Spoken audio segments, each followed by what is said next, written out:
স্ত্রী স্বামীর কোন পাশে ঘুমালে আল্লাহ খুশি হয়? বিশেষ করে আমরা এই প্রশ্নটি অনেকেই করে থাকি যে স্বামীর কোন পাশে ঘুমালে স্ত্রী তাহলে আল্লাহ পাক রব্বুল আলামিন খুশি হয়ে যাবেন। বিষয়টি খুবই লক্ষণীয় বিষয়।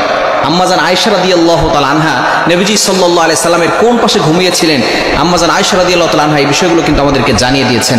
নবীজি সাল্লাল্লাহু আলাইহি সাল্লাম ঘরে ঢুকে কি কাজ করতেন, স্ত্রীদেরকে কিভাবে হেল্প করতেন, এটাই কিন্তু নবী সাল্লাল্লাহু আলাইহি সাল্লাম জানিয়ে দিয়েছেন। বিশেষ করে স্ত্রী এবং স্বামী তারা কিন্তু একজন অপরজন একটা পোশাকের মতো, এবং তাদের ইজ্জত তাদের সম্মান যেভাবে পোশাক হেফাজত করে, স্বামী স্ত্রী কেমন যেন এরকমই। আল্লাহ পাক রব্বুল আলামিন কোরআনুল কারীমের ভিতরে নিজেই বলে দিয়েছেন।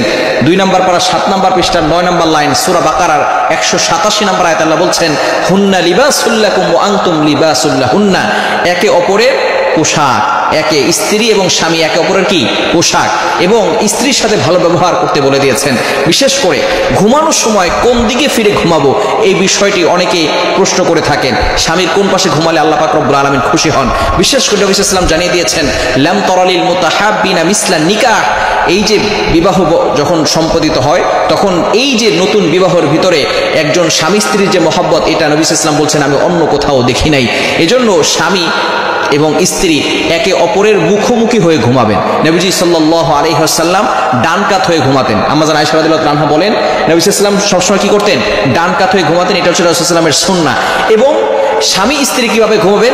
একজন আরেকজন মুখোমুখি হয়ে ঘুমাবেন এবং তারা একজন আরেকজনকে জড়িয়ে ধরে ঘুমাবে। এটাই হচ্ছে রাসূলুল্লাহ সাল্লাল্লাহু আলাইহি ওয়াসাল্লামের সুন্নাহ, এটাই হচ্ছে আদর্শ। কিন্তু বর্তমান ইয়াং পিপল যারা আছে তারা দেখা যাচ্ছে স্বামী থাকে একদিকে, স্ত্রী থাকে আরেক দিকে, এবং দুইজনে ফোন নিয়ে থাকে ব্যস্ত, এবং আস্তে আস্তে দেখা যাচ্ছে দুইজনের সাথে প্রেম করতেছে। ছেলে করতেছে আরেক মেয়ের সাথে প্রেম, স্ত্রী করতেছে আরেক ছেলের সাথে প্রেম। এরকম করে দেখা যাচ্ছে স্ত্রী কয়েকদিন পরে ছেলের সাথে ভাগালপুর হয় কি হয় না? হাসির বিষয় নয়, হাসির খোরাক আপনাদেরকে দিচ্ছি নয়, এটা হাস্যকর বিষয় নয়। বর্তমানে আমাদের স্বামী স্ত্রীর সম্পর্কটা এমন হয়ে গিয়েছে, একজন পুরুষ দোকানে বসে সবার সাথে ভালো ব্যবহার করে।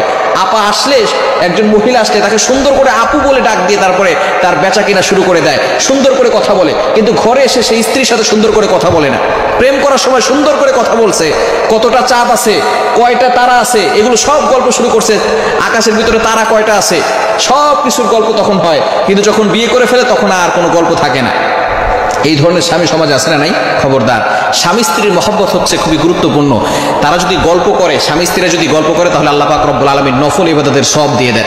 এখন স্বামী স্ত্রী রাতের বেলা ঘুমানোর সময় অবশ্যই এমনভাবে ঘুমাবে যাতে করে তাদের ভালোবাসা প্রকাশ পায়। কারণ স্বামী স্ত্রীর ভালোবাসায় আল্লাহ পাক রব্বুল আলামিন বরকত দিয়েছেন, সেখানে আল্লাহ পাক রব্বুল আলামিন বারাকা দিয়েছেন এবং নফল ইবাদতের সব দিয়েছেন। এজন্য ডান কাত হয়ে স্বামী ঘুমাবে এবং স্ত্রী তার মুখোমুখি হয়ে ঘুমাবে, এটাই কিন্তু সুন্নাহ। এজন্য অবশ্যই আমরা এভাবে ঘুমানোর ট্রাই করব, এবং এভাবে ঘুমালেই কিন্তু আল্লাহ পাক রব্বুল আলামিন স্বামী স্ত্রীর মহব্বত বৃদ্ধি করে দিবেন। এখন কেননা শয়তান সবসময় স্বামী স্ত্রীর ভিতরে ঝগড়া লাগাতে চায়। শয়তানের একটা আসর হয়, আসরের ভিতরে শয়তান সবাইকে বলে কে কি কাজ করেছো। একজন বলে যে আমি স্বামী স্ত্রীর ভিতরে ঝগড়া লাগাই দিছি, তুমি খুব ভালো কাজ করেছো। তো দেখেন, স্বামী স্ত্রীকে ঝগড়া লাগানোর জন্য আলাদা শয়তান নিযুক্ত করা আছে। এজন্য স্বামী স্ত্রীর ভিতরে কথা কাটাকাটি হবে, ঝগড়া হবে, বিছানা আলাদা করবেন না, একসাথে থাকবেন। তাহলে দেখা যাচ্ছে আল্লাহ পাক রব্বুল আলামিন ভালোবাসা বৃদ্ধি করে দিবে। স্বামী স্ত্রীর মহব্বত আল্লাহ পাক রব্বুল আলামিন সেখানে বরকত দিয়েছেন। এজন্য এভাবে থাকলে, স্বামী স্ত্রী থাকলে আল্লাহ পাক রব্বুল আলামিন খুশি হবেন, এবং স্বামী স্ত্রী উভয়ে আল্লাহ তাআলাকে খুশি করার জন্যই কাজ করবেন। আপনারা নামাজ পড়বেন, রোজা রাখবেন, স্বামী স্ত্রীকে খুশি করার জন্য পাগল হবেন, স্ত্রী স্বামীকে খুশি করার জন্য পাগল হবেন। তবে আমাদের মূল টার্গেট হবে আল্লাহকে খুশি করা। আল্লাহ পাক রব্বুল আলামিন আমাদের সকলকে এই বিষয়গুলো বোঝার তৌফিক দান করেন।